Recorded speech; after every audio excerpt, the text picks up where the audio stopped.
doesn't like free, right? Click on a challenge button and subscribe to my free 30-day real estate investing video challenge. Every day you'll get a video on how I built my business doing nearly a deal per day. It's 2.5 hours of industrial strength training. Hey, this is Peter Vekselman. So today I want to talk to you those that actually invest outside your own market. You know, whether you do it virtual investing or whether you have some satellite offices set up. I want to talk to you how to pick those markets. And the question that always gets asked of me is this. You know, when choosing to invest in different parts of the United States, what's more important? Is it the people or is it the market? And I think in the end, they're both important. And I think in the end, a lot of different people will argue for either one of those. Some people strictly chase the markets. Some people strictly chase the infrastructure or the people they have in those markets. Now, my contention, when everything is said and done and from personal experience, there is a winner here, and that is people. I think it's more important to invest in markets where you have the right people than the markets themselves. So I want to give you a case study and something that we're actually involved with here and some of the results we're getting and why I make a statement like that. But beyond just this case study, I can give you numerous other examples where I've done investing in different parts of the country and still involved, and almost always across the board. Although we get excited about markets a lot of times, in the end, the ones that we become really successful with, the markets we become really successful in, are the ones where we have the right people involved. So let's talk about something that's happened here recently. A market that we're investing in right now in Jacksonville, Florida, and also one in Charleston.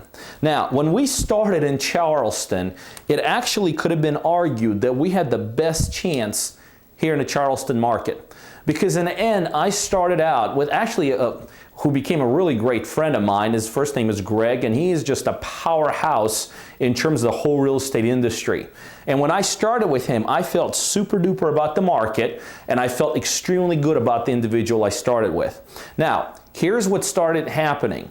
Because Greg is such a powerhouse in real estate, in the end, he really didn't have the time himself to invest in terms of working with us directly. So he appointed another guy, and I'll use the word A. His name was Adam.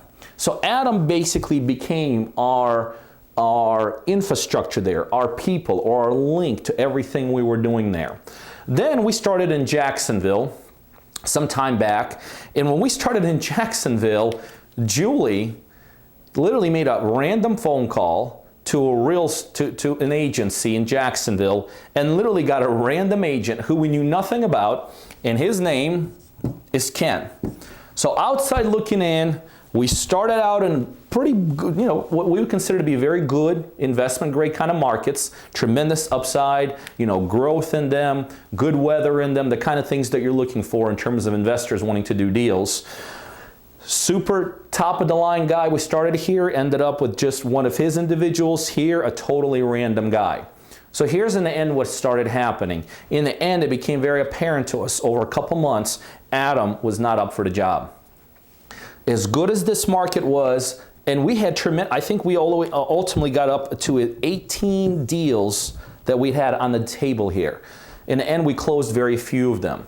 So the reality of the situation is we were putting deals on a table, but because of the individual who was in charge of our infrastructure there, remember, not the market, but the individual that was in charge of our market there, in the end, we could now look at this market, this Charleston experience, and pretty much call it an unsuccessful venture, okay? And I would say 100%, zero to do with the facts in Charleston, 100% zero to do with our individual here. Now, let's go back to Jacksonville. Same type of market, very similar conditions, very similar price points, but random individual. We literally called them out of the blue.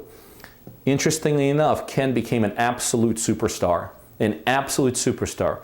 Ken, although was not familiar with our model, did whatever he had to do to familiarize himself with the model, stayed up days and nights, worked his rear end off, and in the end, I think from the first 18 deals that we put in front of Ken, I think something like 10 plus we ended up doing. See, it's very apparent that a lot of parallels could be drawn among everything we did here. The only thing really different is the people we started with. And in the end, we're absolutely kicking butt right now, continue to kick butt in our Florida market and pretty much out of this market, not because we don't like the market, but because we ended up being with the wrong individual there.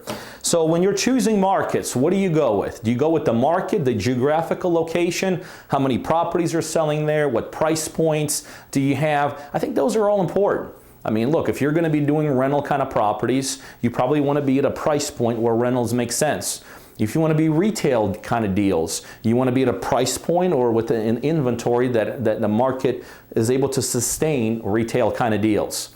But in the end, my contention is very, very simple.